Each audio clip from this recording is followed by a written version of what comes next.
who's going up and who's going down.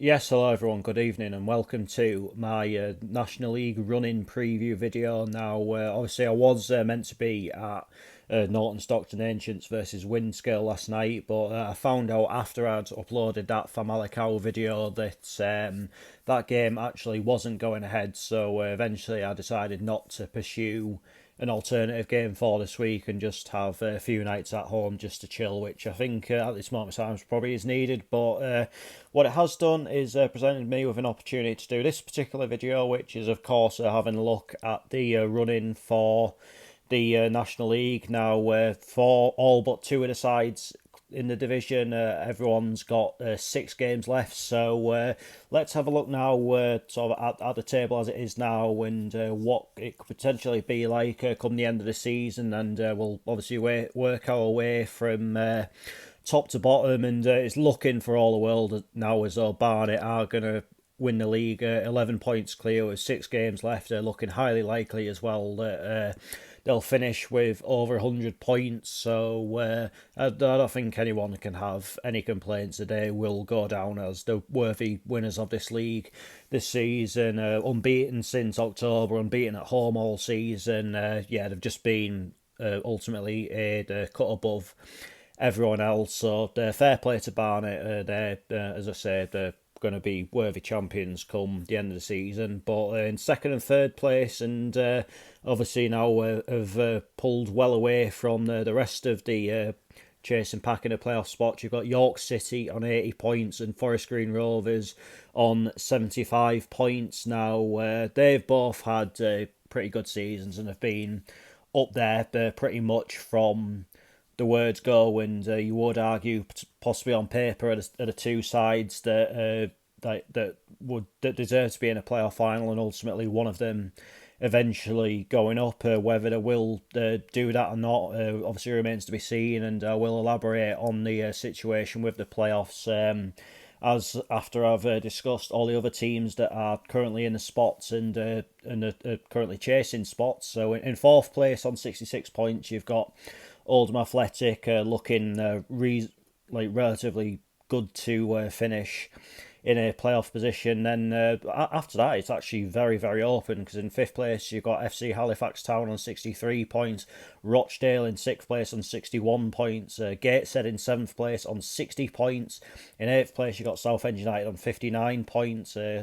In ninth place, you've got Altrincham on 57 points, and in 10th place, you've got Tamworth also on 57 points. So it's really close, and it really is anyone's guess as to who will get that final spot. It just seems almost none of the teams actually want that spot at this moment in time, doesn't it? Because Halifax in recent weeks have slipped off the boil. Rochdale have been inconsistent. Obviously, Gateshead have been really poor over the last since the new year, really. Southend, I've been saying for quite a long time that they always were going to have a decent run at some point. I think we are maybe seeing that now, and obviously clawed their way right back into the playoff chase when maybe at Christmas it was looking as though they were heading for a bit of a mid-table finish.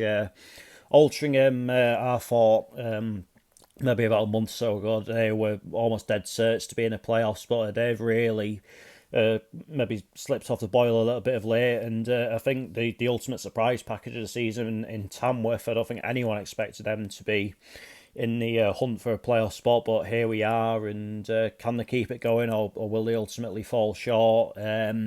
It's really tough to call. I mean, obviously, as a Gateshead fan, I'm hoping that we can secure a spot, and obviously last season you required 71 points to get 71 points got you a playoff spot. Will that prove to be enough this season? I'm not entirely sure. You look at the run-ins for each of the sides. I think there's quite a few games where some of the sides within that pack do play against each other, and obviously from a Gateshead point of view, we've still got to play York and we've got to play Forest Green and York back to back. So certainly no easy games for any of those sides. But I think when the playoffs do come about, I'm not convinced that York and Forest Green are actually going to have that much of an advantage, because when you think of it, obviously the season finishes on the 5th of May, then they don't play their playoff semi-finals until 2 weeks after, and they can arrange all the friendlies, do all the training sessions, do whatever the hell they want, but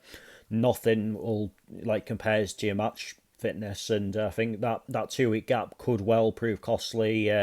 They've both got to manage their time efficiently. They've got to manage everything accordingly. Otherwise, the simple fact of the matter is they will lose the momentum. And I was really surprised when they announced the playoff schedule, and it was going to be getting on 2 weeks. It was going to be over 2 weeks actually between the season finish and the semi-finals. And obviously they'll be coming up against a side, both of them will be coming up against a side that will have played the week previously, will have obviously won the week previously. He'll be full of confidence, and you could argue would have that match sharpness about them, as well as the fact that I think the higher you finish in the playoffs, I think that naturally does give a bit of extra added pressure as well. So it's going to be really interesting, the playoffs this year. I think it's going to be tougher to call than ever with all those things considered. Then obviously just below Tamworth, you've got Eastleigh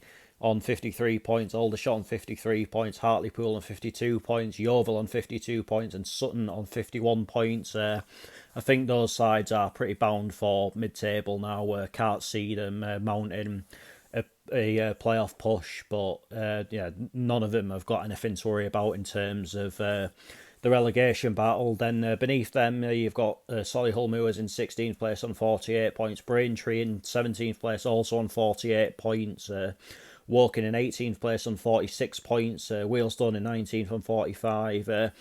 Just above the relegation zone, you've got Dagenham and Redbridge on 43 points. Then going into the relegation zone, you've got Boston United, who are on 43 points, obviously in the relegation zone by virtue of goal difference. Cut a little bit adrift, you've got AFC Files, who are on 39 points, Maidenhead United on 38 points. Then, of course, Ebbsfleet United have already been relegated and are only on 19 points, having only won 2 games all season. So it's definitely squeaky bum time down that end of the table. You look at it at the moment, Boston are really starting to get a few results together. Okay, there is the occasional defeat thrown in there. The Dagenham over the last couple of weeks have actually picked up some results when it was starting to look a little bit bleak for them. Wealdstone as well can seem to get results out of nowhere. Woking have maybe. I think Neil Ardley made a difference when he went in there. See, Michael Doyle's position when he on the day he was sacked had eventually become untenable. The fans had run out of patience. It looked as though the players had lost confidence in him. But Ardley did turn that around. But the fact of the matter is they're still not quite safe. But I think they probably will get it over the line. Braintree, they're a funny one, Braintree, aren't they? I think all in all, it has to go down as a positive season for them. I think quite a few people had them going down or having a pretty skin of teeth survival, but I think eventually they will get out of it, and eventually it might look comfortable enough for them. Solihull, I think, are the biggest surprise in all this. I think after last season, when obviously they'd got to the playoff final and got to the FA Trophy final as well, granted they lost both games, I thought they'd start to kick on a bit, but it's just not worked out for them this season. Andy Wing leaving, I think, hit them probably a lot harder than what I think people were expecting, and it's just not worked out for Matt Taylor there. He's not won the fans over. Obviously, when we saw them on this channel the other week, I thought they were exceptionally poor. So at this moment in time, I'd honestly say I can genuinely see Solihull getting dragged into it, but obviously we will find out over time. So obviously at the start of the season, I did a few predictions as to how I thought the overall table would look. Some of them I'm not a million miles away with. Others I've had an absolute howler with. Obviously, I predicted Barnet to win the league, and I'm obviously going to stick by that. But who do I think's going to win the playoffs? Well, if I'm honest, at the moment, I'm kind of thinking Oldham are going to win them. I just think, I mean, granted, don't get me wrong with Oldham. The pressure on them in the playoffs is just going to be absolutely astronomical, but they've kind of got it together a little bit more in recent weeks, and they are obviously looking good to finish in those playoff positions. But I think I think Halifax, Rochdale, Gateshead, like for one, there's just not enough consistency there, and I just don't think those sides are good enough. At the moment, I could genuinely see Southend getting into the playoffs, like whether that be at Gateshead's expense, Rochdale's expense, Halifax's expense. I really don't know. But I think Southend will get in the playoffs, and I think they might even squeeze through their eliminators.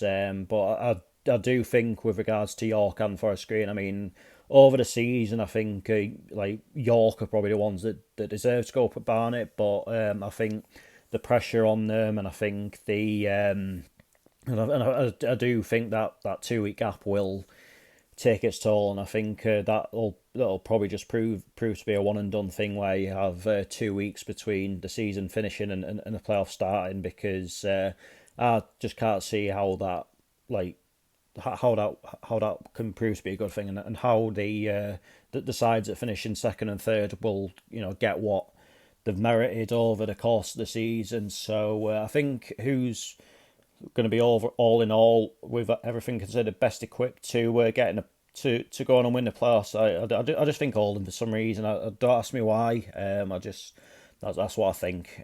But who do I think will be going down? Obviously, Ebbsfleet are gone. Like it's as simple as that. Maidenhead, like they always seem to find a way out of it, but even at this stage, it is looking not the best of situations for them. I think Fylde are going to go. I must say that I just didn't see. As we saw them the other week, I just didn't see enough from them to suggest that they could stay up. I know they got a point out of that game, but all in all, they didn't look like they were much cop. I know Boston have had some have had quite a turnaround of late, so maybe they could get out of it. Who knows? But I think obviously Ebbsfleet are gone. I think, but I'm gonna go Fylde to go down. I think. Unfortunately, I don't want them to go, but for some reason I just think Wheelstone are going to go, and one more. I think it'll be. You know what? I think it'll be Dagenham. Don't ask me. Or Dagenham or Solihull. I can't pick between. But I think between them, I think it'll be one of those two. And I believe those two play each other on the final day of the season as well. So, talk about the 6-pointer to end all 6-pointers. But let us know what you think in the comments. Obviously, I think we're all in agreement with who's going to win the league. But who do you think is going to win the playoffs? Who do you think is going to get relegated? Who do you think is going to claim the last few playoff spots? Who do you think is going to miss out? And do you think there's going to be any major decisions regards to managers or anything like that come the end of the season?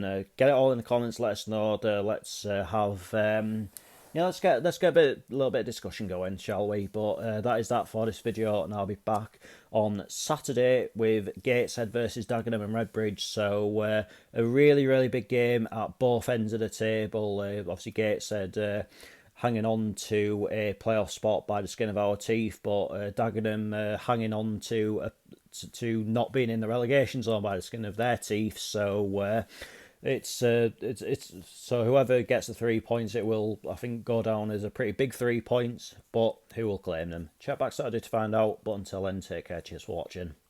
See you later.